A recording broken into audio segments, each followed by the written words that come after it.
കുഞ്ഞു മക്കൾ 6 മാസമൊക്കെ ആകുമ്പോഴായിരിക്കും നമ്മൾ ഫുഡ് കൊടുത്തു തുടങ്ങുക.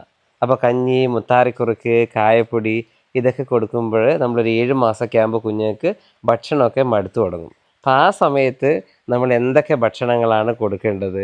നമ്മൾ പൊതുവേ ഈ ഭക്ഷണങ്ങളൊക്കെ മടുത്ത് കഴിയുമ്പോൾ നമ്മൾ അവക്കാഡോ ഫ്രൂട്ട് കൊടുക്കാം. അതുപോലെ നമുക്ക് ആപ്പിൾ പുഴുങ്ങിയിട്ട് സ്റ്റീം ചെയ്തിട്ട് അതിൻ്റെ പ്യൂരിയാക്കി കൊടുക്കാം. അതുപോലെ നവധാന്യക്കുറുക്ക് കൊച്ചിന് 7 മാസം കംപ്ലീറ്റ് ആയാൽ നമ്മൾ ധാന്യങ്ങൾ ഇൻട്രൊഡ്യൂസ് ചെയ്യാം.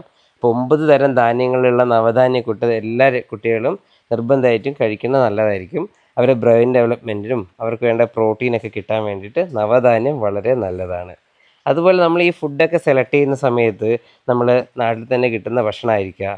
അതുപോലെ നമുക്ക് അഫോർഡബിൾ ആയിരിക്കുക. ഇപ്പോൾ സ്ട്രോബെറി, ബ്ലൂബെറി ഒക്കെ നമുക്ക് വല്ലപ്പോഴും കൊടുക്കാൻ പറ്റും. ഇപ്പോൾ ഒരേ തവണ നമുക്ക് വീണ്ടും കൊടുക്കണമെങ്കിൽ നമുക്ക് നാട്ടിലുള്ള ഭക്ഷണം തന്നെ നമുക്ക് പാകം ചെയ്ത് കൊടുക്കേണ്ടതാണ്. അതുപോലെ ഉപ്പും പഞ്ചസാരയൊക്കെ ചേർക്കുമെന്ന് വെച്ച് കഴിഞ്ഞാൽ നമ്മൾ വളരെ മിനിമം ആയിട്ടുള്ള മധുരവും ഉപ്പും മാത്രമേ കുട്ടികൾക്ക് ചേർക്കേണ്ടൂ. കഴിവതും പഞ്ചസാര ഒഴിവാക്കുക. മുട്ട നമ്മളൊരു 8 മാസം ആകുമ്പോൾ തൊട്ട് നിങ്ങൾക്ക് കൊടുത്തു തുടങ്ങാം. കാരണം കുട്ടികൾക്ക് വേണ്ട പ്രോട്ടീൻ കിട്ടണമെങ്കിൽ നമുക്ക് മുട്ട നിർബന്ധമായിട്ടും കൊടുത്തിരിക്കണം. അപ്പോൾ പല ആൾക്കാരും 1 വയസ്സ് വരെ വെയിറ്റ് ചെയ്യും ചിക്കനും മീനും ഒക്കെ കൊടുക്കാനായിട്ട്. ഇപ്പോൾ ഒരു 8 മാസം ആകുമ്പോൾ തൊട്ട് തന്നെ നിങ്ങൾക്ക് നോൺ വെജ് ഒക്കെ കൊടുക്കാം. പ്രത്യേകിച്ച് മുട്ട നിങ്ങൾക്ക് ആദ്യം കൊടുക്കാവുന്നതാണ്. ഈ ഇൻഫർമേഷൻ നിങ്ങൾ എല്ലാ രക്ഷിതാക്കളിലേക്കും അറിയിക്കുക.